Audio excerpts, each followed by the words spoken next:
दोस्तों, एपिसोड 3 के अंत में रेचल का रात के अंधेरे में किडनैप होना सबसे बड़ा टर्निंग पॉइंट है। ये कोई सुपरनेचुरल ताकत या श्राप है जो निकी के परिवार से जुड़ा है और रेचल अब इसका शिकार बन चुकी है। इसकी सच्चाई अब हम इस चौथे एपिसोड में जानेंगे। तो चलिए शुरुआत करते हैं। दोस्तों, चौथे एपिसोड के शुरुआत में दिखाया गया है कि रेचल को कोई किडनैप करके ले जाता है और उस वक्त निकी के भाई के बेटे को उसकी आवाज़ आती है और वो अपने कमरे से बाहर निकलता है और रेचल को देखता है, पर रेचल अपने कमरे में उस वक्त नहीं होती है और वो जाता है सीधे अपने पापा के कमरे में और वो कहता है, डैडी उठिए, एक आदमी रेचल को उठा के ले गया है। निकी का भाई उठकर उसके बच्चे की बात सुनता है। वो बच्चा अपने डैडी को अपने कैमरे में रिकॉर्ड हुआ सॉरी मैन का फोटो दिखाता है और उसके बाद सीरीज में दिखाई है एक वीडियो क्लिप जो है 1997 की और वहाँ पे टाइमिंग दिखाया है 12:04 पर।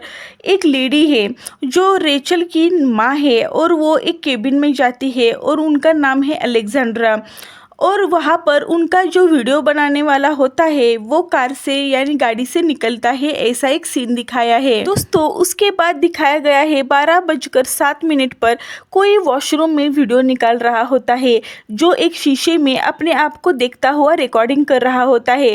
वो एक टॉयलेट केबिन में जाता है और वो टॉयलेट केबिन से रिकॉर्डिंग करता है जहाँ पर अलेक्जेंड्रा यानी रेचल की माँ वॉशरूम में बैठी हुई थी। वो उस आदमी को देखती है और डर जाती है, लेकिन दोस्तों वो आदमी और कोई नहीं बल्कि उसका पति यानी रेचल के पिता होते हैं।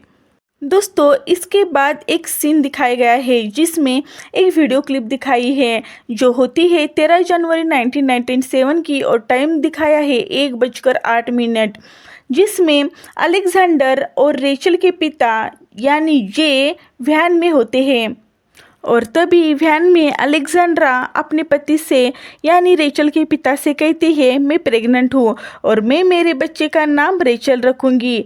और वो दोनों वही स्वाइन डॉइन बार से गुजरते हैं जहाँ रेचल गई थी। दोस्तों, अलेक्जेंड्रा को यानी रेचल की माँ को ऐसा लगता है कि वो उस केबिन में पहले कभी आई है। वो घबरा जाती है। वो कहती है उसने सपनों में ये जगह देखी है और वो कहती है सपने में सेम यही कमरा था और उस कमरे में रेचल भी थी और वो बड़ी हुई थी और वो बहुत ज़्यादा खूबसूरत लग रही थी और सपने में एक गाना भी चल रहा था, यू आर माई डेस्टिनी, और ये गाना सब गा रहे थे और सपने में लग रहा है कोई अनहोनी होने वाली है। ये सब बातें वो जे को बताती है। अलेक्जेंड्रा कहती है उसका हर एहसास मुझे महसूस होता है मानो हम दोनों एक ही शरीर में जी रहे हैं। उसके बाद जे उसे प्यार से समझाता है। दोस्तों, उसके बाद सीरीज में और एक वीडियो क्लिप दिखाई गई है जिसमें अलेक्जेंड्रा वीडियो शूटिंग कर निकाल रही है और वो कहती है हाय रेचल और वो कहती है मैं तुम्हारे साथ हमेशा रहूँगी। दोस्तों, तभी उसके पीछे से एक आवाज़ आती है। उसके बाद एक वीडियो क्लिप दिखाई है जिसमें जे और अलेक्जेंड्रा का शादी का सीन दिखाया है और ये सारी वीडियोस जे निकाल रहा होता है। तभी एक आदमी आता है और कहता है क्या यही तुम्हारा सच्चा साथी है। और उसके बाद अलेक्जेंड्रा और जे की शादी दिखाई है। उसके बाद वो केबिन में जाते हैं, वो डांस करते हैं। डांस करते वक्त अलेक्जेंड्रा के नाक से अचानक से खून आने लगता है। जे उसे मारता है और उसके पेट में से बच्चा बाहर निकालता है। दोस्तों, ये सारे वीडियो क्लिप्स रेचल के पापा रेचल को दिखाते हैं, पर रेचल कहती है ये सब क्यों दिखाया आपने मुझे। आपने तो कहा था कि मेरी माँ की डेथ हॉस्पिटल में हुई थी। आपने झूठ बोला था ना। आपने मुझसे आज तक सिर्फ झूठ ही बोला है। उसके पापा कहते हैं तुम्हारे माँ ने मुझे बताया था यहाँ कोई अनहोनी होने वाली है। तुम्हें भी ये महसूस हुआ होगा ना, अजीब सा लग रहा होगा ना तुम्हें। तुम ही बताओ, यहाँ आकर तुम्हें ज़रा सा भी चैन मिला।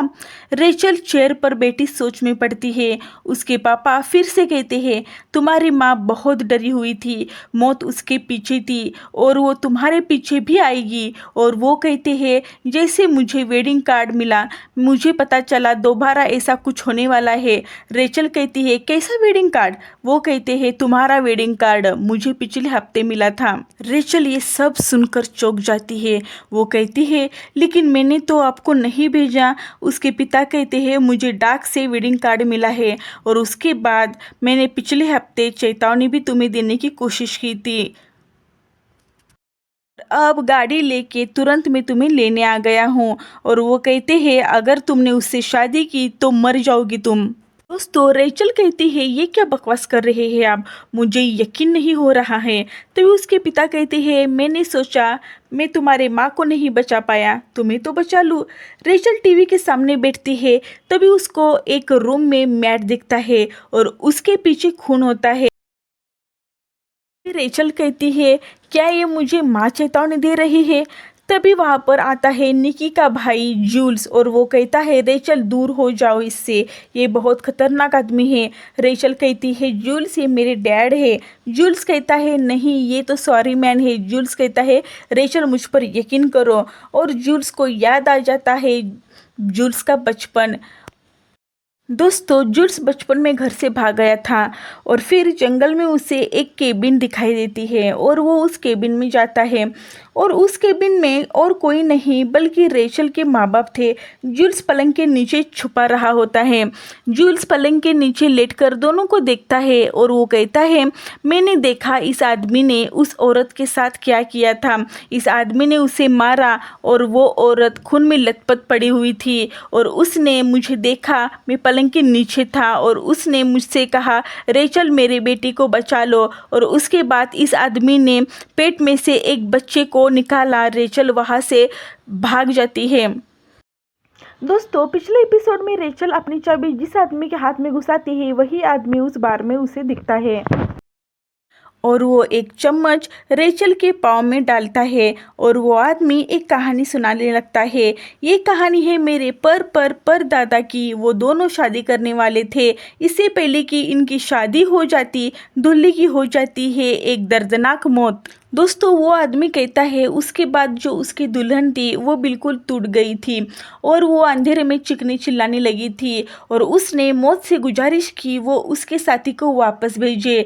मौत खुशी से राजी हो गई। मौत को तो सौदे का शौक है और मौत कहती है मैं तुम्हारे आशिक को वापस जिंदा कर दूंगी तब अगर तुम्हें यकीन हो कि वो आशिक तुम्हारा सच्चा साथी है। जाहिर है मौत से सौदा कोई बच्चों का खेल नहीं। मौत ने उसके बच्चे को वही बोझ उठाने का श्राप दे दिया और इस शादी से जितने भी बच्चे पैदा हुए उनके पास दो ही रास्ते थे, या तो वो शादी के लिए सच्चा साथी चुने या मौत का कर्ज चुकाए। और मैं भी उसी श्राप का हिस्सा बन गया हूँ। और एक दिन मैं अपनी प्रेमिका से मिला जिस दिन हमारी शादी होने वाली थी। उस दिन एक अजनबी आदमी ने मुझसे कहा कि सूरज ढलने से पहले अपने सच्चे साथी से शादी कर लो वरना तुम मर जाओगे। और वो कहता है पता है मैंने क्या किया, दुल्हन को चर्च में छोड़कर मैं भाग गया। फिर वो श्राप मेरी प्रेमिका को लगा।